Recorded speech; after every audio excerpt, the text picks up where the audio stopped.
So most of you on here know I am, but that was my happy birthday. Actually, it is my belly button birthday on a Monday. It is my silver wedding anniversary on Tuesday. But most importantly of all, it was my 6-year surgiversary last Sunday, and I was in France. And I thought to celebrate my surgiversary with me would be really nice. And a way of doing that would be that I thought I would put together my top tips for success. So they are what I have gleaned out of the last 6 years on my own journey and working with hundreds of you guys, of the feedback that I get from people and from the professionals and everything. But there's a bit of a disclaimer in this. That disclaimer is they are my top tips for success. So it doesn't mean that necessarily they're going to be yours. However, so those of you that are with New Leaf, it's okay to take these on, but if you are from a different company and you've got your own surgeon, your dietitian, nutritionist, psychologist's advice, you need to make sure that they're happy with you taking some of these on. But there's nothing really controversial here, so I think you should all be okay. Just popping that disclaimer in to protect myself and you guys. Lovely. Okay, so if you're watching live, can you give me a hashtag live, if you can pop that in? And if you're watching on replay, if you can pop a hashtag replay in. Apparently, Facebook looks for these, and it means that it shows it more often on people's feeds, so therefore more people will see it, which can only be a good thing to help support people. I'm going to try and keep it to about half an hour tonight if I can, because I've been aware that a lot of them are going on. Quick introduction, those of you who don't know me, most of you that I can see on here do, so I'm going to keep it really, really brief. I had a background of childhood trauma. Basically, my father committed suicide when I was 12. When I was 10, he said, Amanda, I don't want to live to be an old man. And I thought, why would nobody want to live? And I'm going to die soon. And when I die, I want you to look after your stepmom and your brother. My brother at the time was 5 years old. And I remember thinking, God, I must be amazing. So important at 10 years old that he's asked me to do that. And on the other hand, I thought, well, there must be something seriously wrong with me the way I am, because if he really loved me, he wouldn't want to go. He wouldn't want to die. So from that moment, I became an absolute chronic people pleaser. And to the extent that I did anything that he asked, absolutely anything that he asked me. And then 2 years later, he committed suicide. So from that moment onwards, I just would do anything anybody asked me. And I completely lost my identity. I became a pretty woman, whoever they wanted me to be, whoever anybody in my life wanted me to be. When you lose your identity, basically it always brings up trauma or disease. I know that now through my training, that disease is usually coming from your psychological problems somewhere that comes out in a physical way or a psychological way. And I ended up really unhappy, full of depression, and fixing myself with food, even from a young age, and then later on alcohol. And some of you might know my story. I'm sort of cured. I'm in active. What do you call it?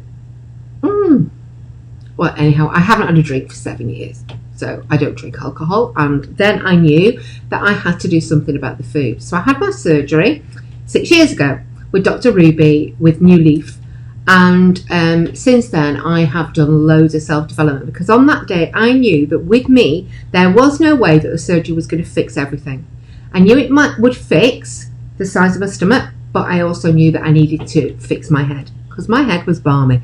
I thought about food morning and night. I thought about weight morning and night. I thought about my relationship with food, the guilt, the shame, the shall I eat it, shan't I eat it. It was like a constant battle in my head, and I had to do something about it. So I'm going to whiz through these, did loads and loads of stuff. NLP, EFT, went to the National Centre for Eating Disorders to become a practitioner there. Then I got into New Leaf, ended up buying New Leaf, supporting patients, and I am currently doing an Institute for Psychology of Eating. I'm becoming an emotional eating specialist, all of this stuff. And I am absolutely passionate And this is why I do all this self-development, to help people like you guys with your journey as a bariatric success coach. It is my passion, because I am really aware that the surgery doesn't do it all. So, just to let you know, that was me at my biggest. That was the day before my surgery in Turnoff Hospital. Some of you might recognise the wardrobe in the background. And that was me at my thinnest, slimmest. So, on Sunday, I did this little video. Now, I don't know whether you'll be able to hear it, but you might be able to see what happens if you can't hear it.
So, yeah. So I was like, wow. And I look at those photos now, and I thought I'd put, a fair amount of weight on, a stone or so, but actually I don't look that different. But it really did me a good thing. So make sure, guys, in fact, this isn't on my top tips, and it should be, so just remind me, make sure that you take measurements and photos as you go along, and keep looking back at them. You can't hear anything? Can you hear me? Can you hear me, Ashley?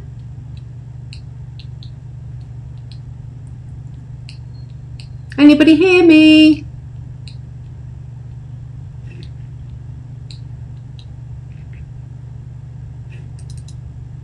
Oh.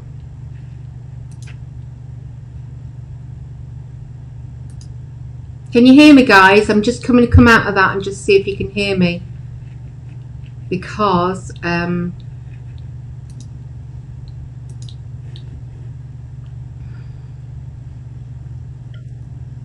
you can hear me now. Okay, right, fab.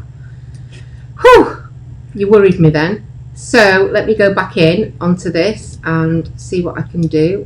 I can move you here from this side. So okay, so who wants to keep the weight off long term? Say yes if you do. Who wants to lose your weight and keep the weight off long term?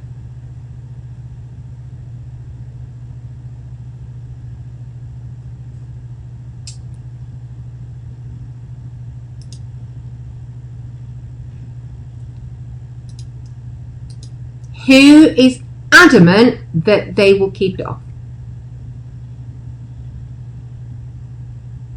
That's yes to number 2. So put 1 if you want to keep the weight off long term, and 1 and 2 if you're adamant that you keep it off. Melinda says yes. Yes. Okay. Who thought they would but have started to regain? Anybody?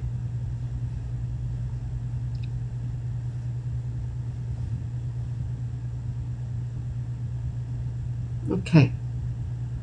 No regainers here. Not that I can see. Oh.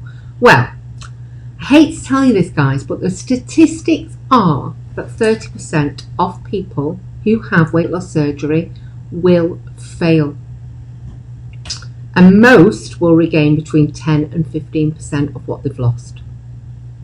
And I know that might sound a bit depressing, but actually when you think about the fact that the other statistic is that 95% of people that go on an ordinary diet and exercise will not keep their weight, any of it off, for more than a year. So 95% of people put all the weight back on within the first year. A failure with a bariatric surgery is less than 50% of the weight loss at 5 years. So if you have lost 50% of the weight between where you were and where you would need to be for a BMI of 25. So say you were 20 stone and you needed to be 10 stone. So if you'd lost 5 stone, you would be a surgical success. However, if you had not lost 5 stone, you would have been in that 30%. Now, I'm pleased to say that most of the patients that we have are way over 50%. But, you know, everybody needs to be aware of these figures. It isn't a magic wand, and most will regain between 10 and 15%. And I've regained between 10 and 15%, even though I have worked tirelessly on myself, because that is just natural. So bear that in mind. Please just bear that in mind, that you don't think you're failing. So to be successful, there are a few components you need to put. You need a toolbox. I always say this to people: put stuff in your toolbox so that when you're in a situation that might be driving you to eat something that you don't feel is right, or that's not going to get you to your absolute goal of being the very, very best individual you can be in every way, including your weight, your body image, your self-esteem, your relationships, whatever, you've got something that will help you with that. And Dr. Ruby and Dr. Ciani both tell us that 25%, the surgery gives you 25% of the tool. It gives you a stop button. It really helps. And in that first year, you can more or less do whatever you want and you will continue to lose weight. It gives you a tool, 25%, but they both say that 75% is up to you. And that's where these success tips really come in. So that 75% is made up from your relationship with food, which you need to work on as well. Your relationship with yourself, and that is really important, because if you don't value yourself, the likelihood is you won't value yourself enough to get your relationship with food right, and you won't value yourself enough to feel that you are valuable enough to do everything that you need to do to be successful, which sometimes will mean that you have to put yourself first, and a lot of us are not used to that. So it's about building a relationship with yourself, making sure you are valuable to yourself, and then you will be to others. And putting in some lifestyle changes like your nutrition, your exercise, and other things like that. The first thing that I think everybody should do is you need to, what happened there? Set some goals and plan. And I always say, and this might be a bit controversial, but BMI and even the waist measurement thing that they've brought in recently, yes, it's a fabulous starting point to give you an idea of where you should be going. It really is. And, you know, we have to have a measurement. But when all's said and done, you need to make goals that are realistic for you. Now, if you are 30 stone or a BMI of 65, you are very, very unlikely to get to a size 10. It's just not likely.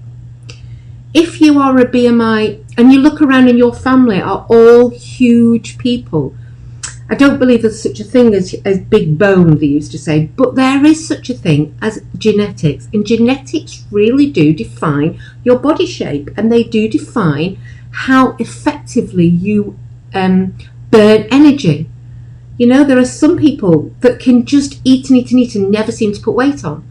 And, you know, if we're one of those that doesn't, then we have to be realistic about our goals, because if we give ourselves goals that are not realistic, we are setting ourselves up for misery. So what I always say is set small goals. Remember, that this is for life, not just for Christmas. So it's a life thing. It's like we're going to have to be doing this for the rest of our life. And if we set ourselves up for goals that are just going to mean that we can't eat anything that we like, or that we can't ever eat chocolate or cake or whatever we like to do, we are likely to just bum out. And, a lot of people have that all or nothing thinking. So we just need to remember that. I always say, give yourself mini targets with non-food rewards. So don't think so much about the end result straight away. Hi, Sam.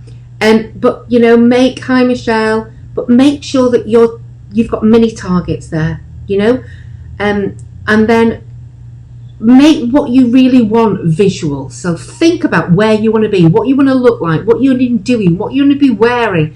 I always say get a Pinterest goal and just put that out there, so that you really know what you want to do. Stick it on the fridge.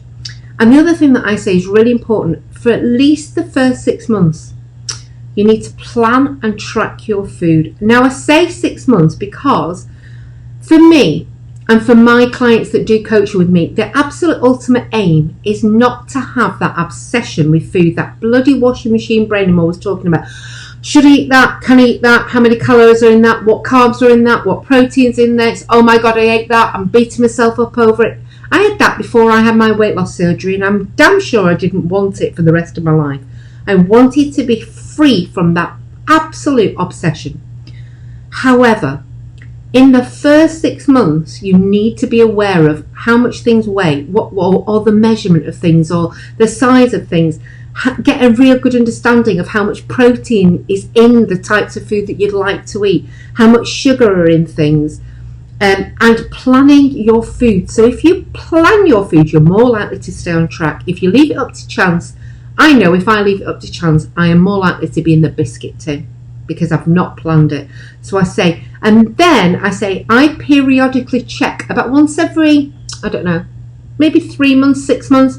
I will do like a couple of weeks of checking, particularly if I think I've put a bit of weight on, so that I can really get to know what I'm doing, so that I can see, have things slipped. That's one of my. So, top dietary tips. There are loads of them, but these are my top ones. First one. This is a bit controversial, but I always say to people say, oh God, I'm really struggling with mush. I'm struggling getting onto solid food. I'm going to go back a level. I'm going to keep going back. Now, I think, and I've worked this out for over a few years of working with patients, that the longer you spend on mushy food, the more likely you're going to get used to eating mushy food. And in comes things like porridge. Not that I'm saying porridge isn't a bad thing, but porridge with sugar in it. Things like semolina, rice pudding, and you get used to eating mushy foods like fish pie, really mushed up. And what happens then is you are not going to use your tool effectively. You are not using solid protein, and solid protein is the thing that fills us up. And yes, it's uncomfortable. That is the whole point of it. The whole point of it is that it's supposed to be a bit uncomfortable because we don't know when to stop. So the way that we're meant to stop is because it comes uncomfortable. If we did have that before, we wouldn't have got overweight, because we would have a stop button. That stop button is, oh, shit, that feels uncomfortable. Oh, I don't like that. That feels like yucky. And we need to use that tool effectively. So when it is feeling uncomfortable, you keep pushing, keep trying. So if something doesn't feel quite right and you're struggling to get chicken in, try it again in a week. Don't stay on fish and cheese sauce for forever, because you'll get used to that and you won't get that solid restriction, uncomfortableness that you need to make sure. Because when we are on mush, we can eat a lot more food. The first few weeks you can't, but 6-12 months out you can. If I eat something like chili, I can eat a lot more than I can if I eat chicken breast. That is a fact. I'm not saying I don't eat chili, I do, but I try to make sure that most of my meals include solid protein. I'm harping on about it, so I'm going to go on. Again, eat protein first and with every meal. So every time you eat, you need something protein, or else you won't get your protein levels up, which are a minimum of 70 grams every day. And then eat your veg and then eat your carb. Now, sometimes with a stew or something like chili, you can't do that because it's all in one. And, we've got to live with this for life. But on the whole, try to do that. Grazing. Now, this is a really big thing. I'm finding that loads of people are struggling with that because at first we say eat 6 meals, eat 6, 7 meals, eat every 2 hours if you need to, because you're eating 6 spoonfuls. But people get used to that. And then they start to graze. So I'm hearing all the time people say, well, I have a full portion, go and get a curry from the takeaway. I'll eat a bit, I'll go back an hour later, have a bit more. I'll go back another hour later, I'll eat a bit more. I'll go back another hour. And before they know it, they've eaten the whole meal that their partner's eaten. They've just eaten it over a period of 3 or 4 hours. So they've not actually eaten any less than they would have done if they'd not had their surgery. And then they wonder why they're regaining or they're not losing the weight. So after that first 6 months, when you have got used to eating most foods, do not graze. 3 meals and 1 protein snack a day. Get used to that. Get used to the feeling of feeling hungry. The news is we're supposed to feel hunger, and most of us have never felt proper hunger because we've always eaten on our hunger. We've always eaten before we get to that. So get used to feeling hungry. Don't graze. 3 meals and 1 snack. At a push, 2. Again, like I say, these are my top tips. And these are what I think makes people more successful. Wait 3 hours between meals. This is after the first 6 months. The first 6 months are a bit different, and I'm going to go on to one of those. One of my lives will be all about that for you newbies. But after the first 6 months, 3 hours between meals. So you don't graze. Drink, fine, but don't eat. Vitamins every day. Absolutely every day. Make it part of your routine. What you don't want is to be unhealthy. This is all about being the very best person you can be in every way. Being aligned, being healthy, being happy, being so amazingly content with your life. And really, you don't want to get ill down the line. And the problem is about the vitamin thing is that we don't actually see there's a problem until it can be too late and we've got sick. So make sure you take vitamins. Even if your results are coming back, okay, continue taking them. Why would you not do? They're not going to do you any harm, but vitamin deficiency is a really big problem. So 8 to 10 glasses of water a day. And people say, well, why? First of all, early on, you're flushing out your hormones, you're flushing out the anesthetic, but later on, you flush the fat out. If you don't drink the water, you're not helping to get the toxins out. Now, you think about how much fat you are losing in that first few months. Loads of it. And as you're losing that, it's got to get out your system. Your liver is working overtime. That's why I get people saying, but my liver enzymes have gone up. Yes, they have. Because your liver's probably never, ever worked harder, apart from when you've been out for an holiday and drinking far too much alcohol. But it's never worked harder to get rid of all that fat. The liver flushes that fat out. So you need to drink water. The other thing is, when I drink water in between meals, I don't get as hungry. So, you can put no added sugar squash in there and things like that. But water, tea, weak tea, I suppose. It's supposed to be diuretic tea. I drink loads of tea, as you can see, so I've got no room to talk. Never done me any harm. Now, this one is going to be really controversial. And, I've spoken to Dr. Ruby about this, and I've spoken to Van, our bariatric dietitian. And if you look, it doesn't really talk about calories. People get hung up on calories. Count your portion sizes. So it's portion size rather than calories. What we're trying to do is to work with our tool. And our tool is approximately the size of your palm. When you put a sleeve in there or a pouch, it's about the size of your palm. And as long as we're eating the right foods, protein, keeping our carbohydrates low, particularly sugars, protein and veg first, we can't really go wrong as far as calories are concerned. And we get hung up on calories. And also the problem is that we can say, well, I've got 800 calories a day, I'm going to eat 3 Mars bars. And that isn't going to get you anywhere, because that's just going to keep you in that that dieting, calorie counting way. What we want is to be looking at what we're eating. Protein, vegetables, and small amount of good, high quality carbs. Now, I'm going to do a Facebook Live about this later, but I've been asking a few people for some of these. So, some what they call bariatric plates. And there is a lovely lady called Babs that does these plates to people's, how they would like them. And she's done me a New Leaf one. And I don't know whether you can see it, but on here it tells me that half of my portion should be protein, half of it should be veg, and a quarter of it veg and a quarter of it carbs. And I am supposed to fill up just that bit in the middle. Now, she can do these with your name on it, she can do them without, whatever, but they're really, really lovely. I thought they're really nice because they are personalised, and I've got the New Leaf logo, New Leaf, New Life on mine. Also, she does bowls, and I really like these bowls as well because they've got the veg, the carbs and the protein, but on the side, if you can see, they've got 100ml and 200ml. So those of you that are thinking, right, I don't want to go any more than 100ml, can use this rather to measure your food out. I really love it. And there are a couple of others, people that do similar ones, and I'm going to do a bit of a review of the different ones. But that, I think, is far better than counting calories. Really do.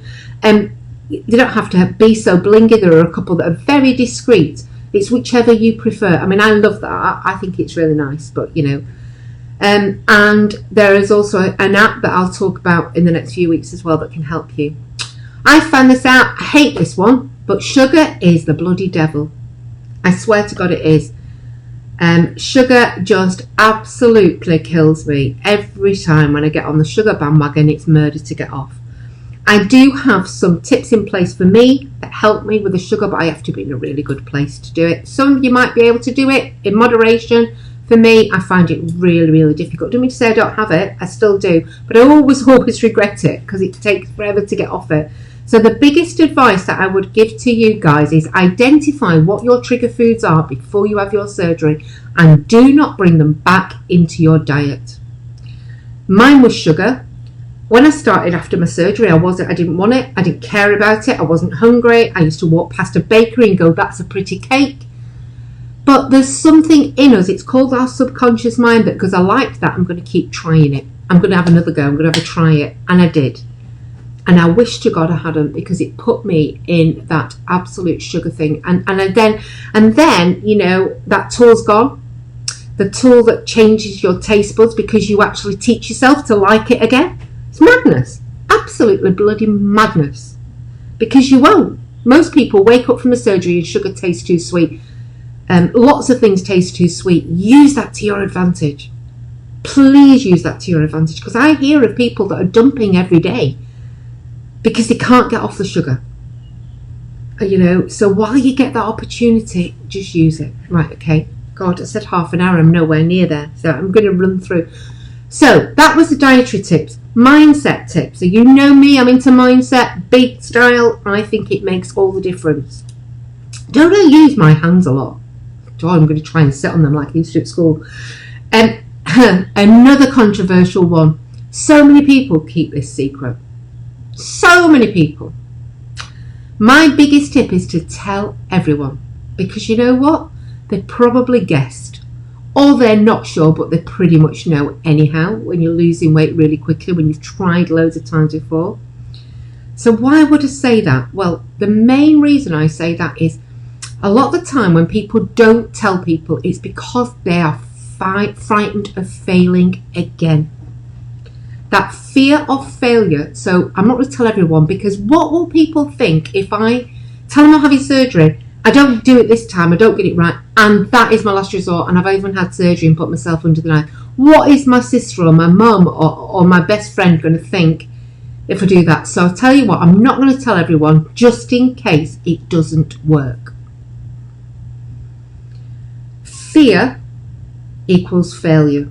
If you act out of fear, what you're doing is giving yourself the possibility that it won't work, and it will work. If you do what you are meant to do, it will work.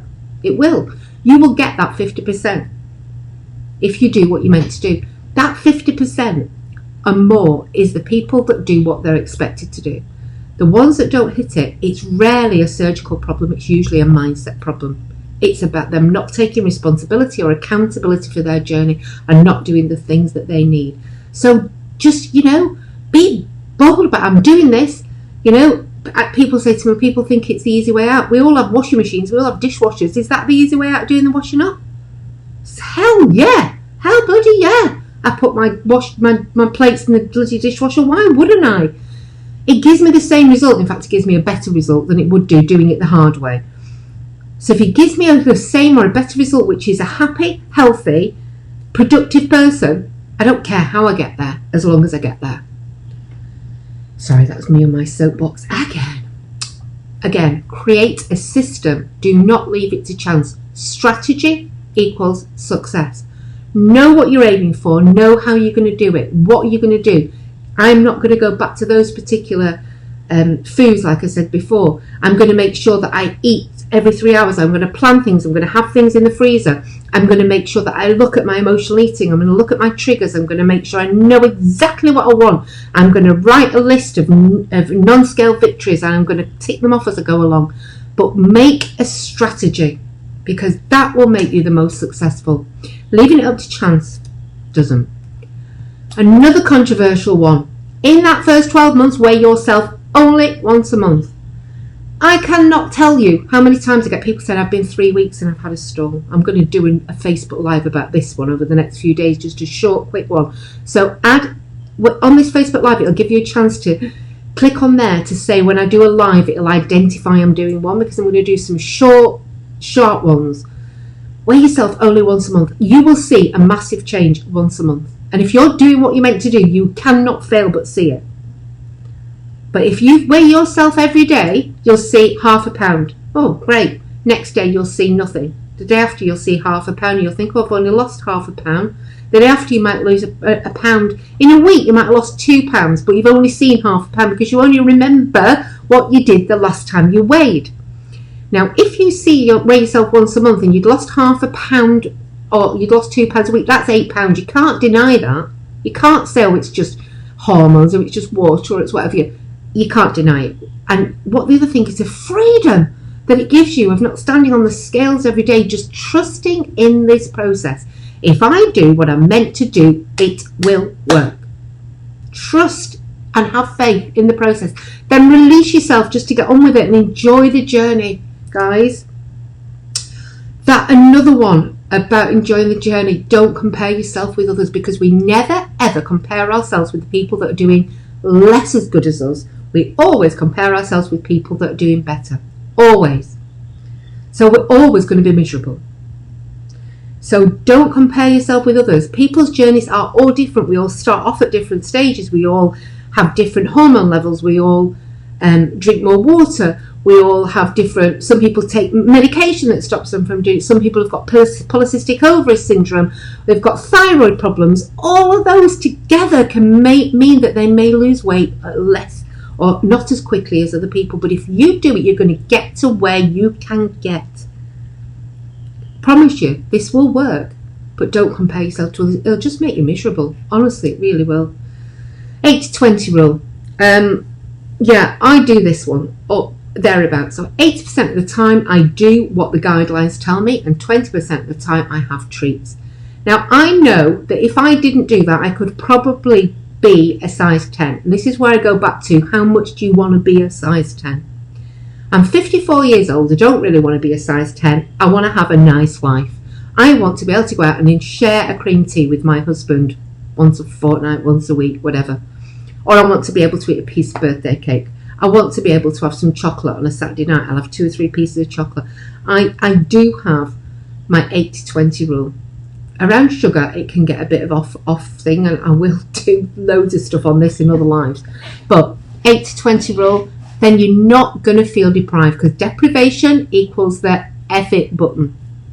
I'm going to say that again. Deprivation equals the F it button. You all know what I mean by the F it button. So don't deprive yourself. Have a little bit of what you want, but make sure it's 80-20, and make sure you're tracking it so you know it is only 20% of the time. Another controversial one. The head stuff is more important than the surgery. It seriously is. Because the surgery will work for a certain amount of time, but after a couple of years, it starts to fade. It still works. You've still got your pouch, you've still got your sleeve, and you've still got your restriction. But when you don't work on the head stuff, what you do is start to eat round it. You start to find ways of putting the sugar back in your diet. You start to find ways of eating more food. So, for example, you find that you go onto a bigger plate. I found that recently. I went onto a bigger plate, so I was putting more food on my plate. So you're not eating off the middle of that anymore. You find that you're eating more sugar. You find, because you're not dumping the same, you find that you're eating more mush foods because you can eat more of that. You can get more in. You find that you're grazing more because you're not working on why you'd got the problem with food in the first place, why food was so important, why you turn to food all the time. And if you don't work on that, eventually the subconscious mind will find ways of getting you back there. So it never was about the food. So when you use food, most of us have used food to fix ourselves. The reason why we do that is because it is taking us to a place of ease or to a place of pleasure. And if we're using food to get ourselves to a place of ease or pleasure, we all think that the behaviour of overeating was the problem. I need to stop overeating. I need to stop secret eating. I need to stop binge eating. But the problem is that the food was the solution to whatever was causing you to feel that you needed to do that in the first place. So the food was never the problem. The food was the solution. Like alcohol is a solution to the angst that an alcoholic feels. And, with the surgery in the first few months, you take the solution away. You can't eat. You can't compulsively eat. You can't binge eat. And that can feel really uncomfortable. And if you don't find another way of soothing yourself or creating that relationship with something else and finding where it came from and why it came and how you can get over it, then you will go back to it at some time. I can almost guarantee you that. And then keeping the weight off is going to be so much harder. It never was about the food. The binge eating, the large portions, the not knowing when I'm going to stop, the secret eating, all of that stuff was a solution to something. And unless we find another solution, when we can, we're going to go back to the food. And you won't put all your weight back on, but you're not going to be in that comfortable place. This is something else. I set myself goals. In the morning I say, right, I am going to do my exercise at whatever that might be. I'm taking the dogs for a walk, and at what time. I am going to make sure that this is what I'm going to eat today. And I always do meditation and a gratitude list, even if it's for 5 minutes. Now, why do we do that? Meditation absolutely shows that it decreases cortisol. And in another live, I'm going to do my what I call the physiology of eating and sugar. And cortisol is a stress hormone. Cortisol is a stress hormone, and the easiest way to put it, it makes you eat more. It makes you store fat even when you're not eating more. And anything we can do to get that cortisol down is going to help us. So any sort of stress increases cortisol. Well, of course, when we're stressed about what we're eating, shouldn't have eaten that, should eat that, that makes us more stressed. But a little bit of meditation is known to bring the stress hormone or that cortisol hormone down by 20%. So I say 5 minutes guided meditation in the morning, or just morning's always the best. And a positive mental attitude. That's really important. I can do this. I am going to do this. There is no option. I am not going to be one of that 30% because you know what? I'm going to do everything that I can do within my power to make sure I'm not. And I know it works if I do that. And if I have a stall, I'm just going to trust in the process. I'm going to stick to everything, stick to the guidelines, maybe reach out for a bit of support and help from the forums and where else, speak to Amanda, whatever. But positive mental attitude. Get rid of those negative beliefs that are stopping you. I'm never going to lose weight. I'm going to be the one that doesn't do it. It's not going to work for me. Yes, it is. It will work for you if you work for it. It will work for you if you work for it. It will work for you if you work with it. Promise you. So, there you go. Those are my tips. Recap. So, weight loss success tools. 25% is the surgery. 75% you. Don't leave this 75% up to chance. My biggest tip is find a mentor or a coach or a therapist to help you with that head stuff. They will help you to design a strategy. They will help you to stay on track because you're going to be accountable to them. You can't bullshit. And you can't bullshit a bullshitter like me. I know I'm going to call you out on your shit. So I'm going to help you to stay on track when you don't want to. They will encourage you. They will educate you because like all this stuff's education. They will motivate you. And they will help you with that head stuff. And what's not to love about that? What really isn't? So find yourself a mentor, a coach, a therapist of somebody. Sugar substitutes like stevia. Yes, it's okay. Some people can still crave after. If you crave after, maybe not, but a lot of people are okay with sugar substitutes. Try it, Melinda, just try it. And if you find that after you have them you're craving for the real stuff, then you might need to stop that or curb it. Okay, so if you would like to work with me, I am one of you. I've been where you've been. I've been through my story. I am successful. I'm 6 years out. I am miles more than 50%. I think I'm 95% of my excess weight loss still. And I have got all of that studying that I've done. If you want to work with me, I can help you. And what does that mean? It means you get one-to-one Skype sessions with me over a period of 6 months. You get some support from our bariatric dietitian, Vandana Patel. So she will help you over 6 months. I will keep you accountable on a daily basis. You have access to me on a daily basis, keeping you accountable. That is like mega stuff. One-to-one with somebody who's done all this with me on a daily accountability. I will help you to make yourself a personalised success strategy. And more than anything, I am an expert on the emotional eating, craving control, self-sabotage, body image, self-esteem, all of that stuff, that bloody washing machine brain. I think I've got it in here. And also help you to work with your relationships and work success, because when you change, all of that stuff changes and you won't expect it. And you will need to make sure you don't sabotage yourself because your relationships and your work is changing. So, it's really important, this stuff. And like I said, switch off that bloody washing machine head that's going, should I eat that? Shouldn't I eat that? Oh my God, I've eaten that. What shall I do?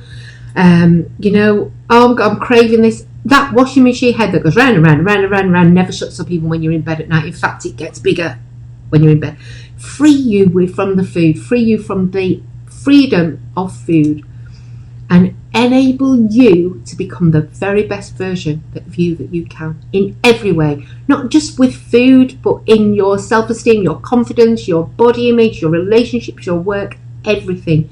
Everything is worked out. We work on all of that in the success coaching. So if you do, I'm going to put the stuff up now, but the other thing I'd love you all to do before you go is put one of your top tips for success on here, or the one that you think you're going to take away from today. Because the more stuff we put on there here, the more we can help other people that are going to watch this on replay. So put your top tip for success on here before you go. Your commitment, what you think you're going to do, what you're going to take away from this. If it's not one of mine, one of your own, guys. But please pop it on here to help others. And it also will make you a little bit accountable to remembering that and doing it this week. So I'm going to leave that up there for a couple of minutes for people to put them on. And in the meantime, I'm going to keep that on. Brilliant, Michelle. Fantastic. She's going to stop weighing every day. That's a brilliant one. It's hard to do. What I suggest for that one is that you give your scales to somebody else. So get somebody else to weigh you, preferably once a month, and give them to somebody else. Tell them to move them away. Tell them to get them out away from you. That's what I always recommend. Anybody else? Come on, guys. Give us your top tips. What are you going to do after this? You can't all have gone and left me already. Please tell me you haven't left me already.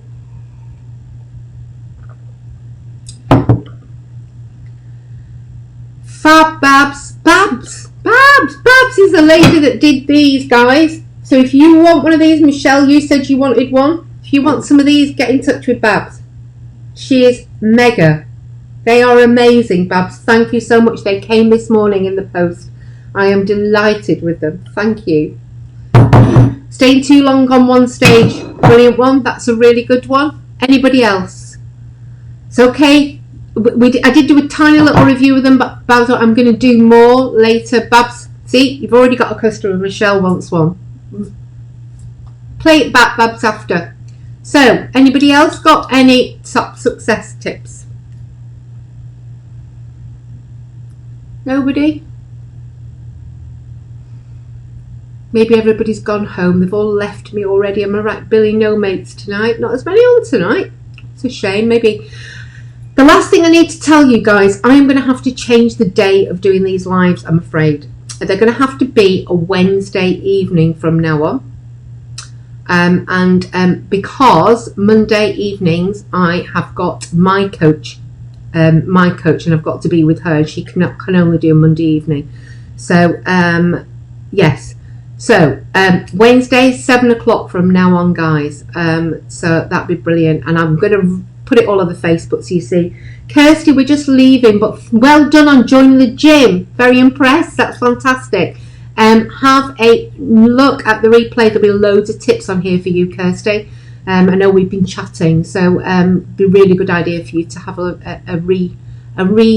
watch on the replay. Fab. Okay, Babs and Tracy, you two get together. Anybody else who's interested, hopefully you get some more, Babs, because people will watch this on replay as well. I'm going to go and have my dinner now, and I'm going to have it in this. I'm having chili, and I'm going to have it up to the 100ml mark tonight, Babs. So thank you. Lots of love, everybody. See you next week. Take care. Anybody interested in working with me, click on there, and or you type that in, or give me an inbox or anything. Okay, guys. Lots of love. See you soon. Bye.